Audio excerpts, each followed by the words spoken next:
அனைவருக்கும் வணக்கம். நம்ம இன்றைக்கி என்ன பார்க்க போகிறோன்னா, நல்ல ஒரு காரசாரமான ஒரு மீன் வறுவல் தான் பார்க்க போகிறோம்.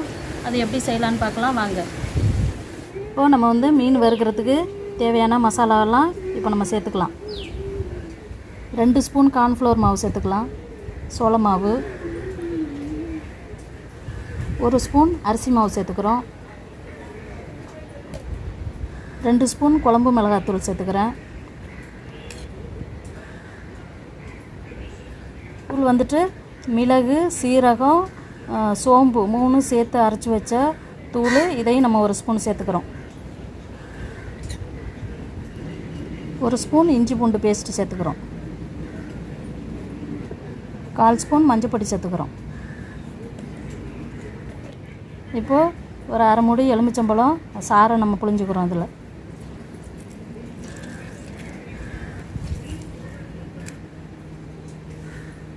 மீனுக்கு தேவையான உப்பு சேர்த்துக்கிறோம்.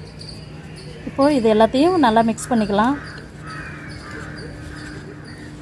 கொஞ்சமாக தண்ணி தெளிச்சிட்டு எல்லாத்தையும் மிக்ஸ் பண்ணிக்கலாம்.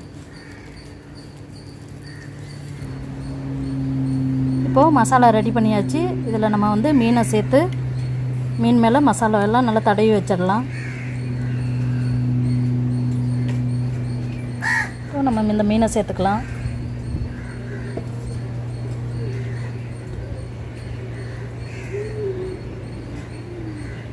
மீனை இது போல் நல்லா கட் பண்ணிவிட்டு இது போல் கீறி வச்சுட்டு நம்ம மசாலாலாம் சேர்த்தோன்னா மசாலா மீனுக்குள்ளே நல்லா இறங்கி நல்லா காரம் புளிப்பு எல்லாம் நல்லா சேர்ந்துருக்கும். இது போல் நல்லா சேர்த்துக்கலாம். நல்லா திருப்பி வச்சுட்டு மீன் ஃபுல்லாக தடவிக்கலாம் மசாலாவை. இப்போ பாருங்கள், நல்லா மசாலா எல்லாம் மீனில் நல்லா தடவி வச்சுட்டேன்.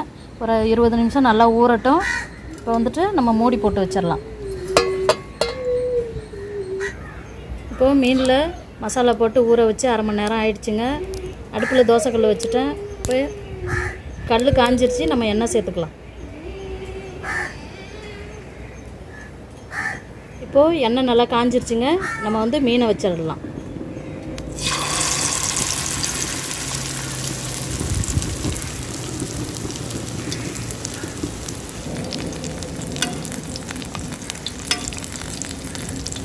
மீனை தோசைக்கல்லில் வச்ச பிறகு அடுப்பை ஸ்லோவில் வச்சுக்கோங்க.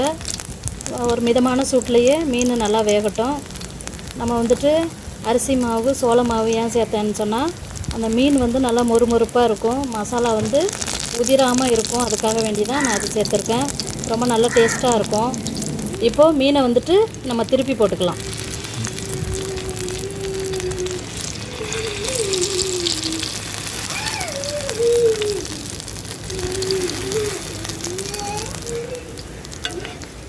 இப்போ பாருங்கள், மசாலா அப்படியே நல்லா கோட்டாகிருக்குது பாருங்கள் மீனில்.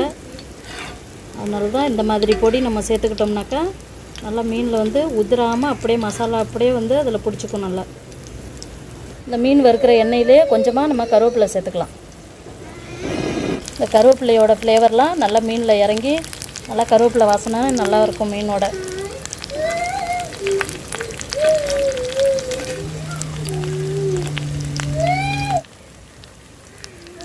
நல்லா மொறுன்னு கருவேப்பிலை வாசனையோடு நல்லா மீன் ரெடி ஆகிடுச்சிங்க. மீன் வறுவல் நம்ம அடுப்பை ஆஃப் பண்ணிக்கலாம். சூப்பராக ரெடி ஆகிருக்குதுங்க மீன். நீங்களும் உங்கள் வீட்டில் ட்ரை பண்ணி பார்த்துட்டு எப்படி இருந்துச்சுன்னு சொல்லி உங்கள் கருத்துக்களை கமெண்ட் பண்ணுங்கள், லைக் பண்ணுங்கள், ஷேர் பண்ணுங்கள், சப்ஸ்கிரைப் பண்ணுங்கள். நன்றி, வணக்கம்.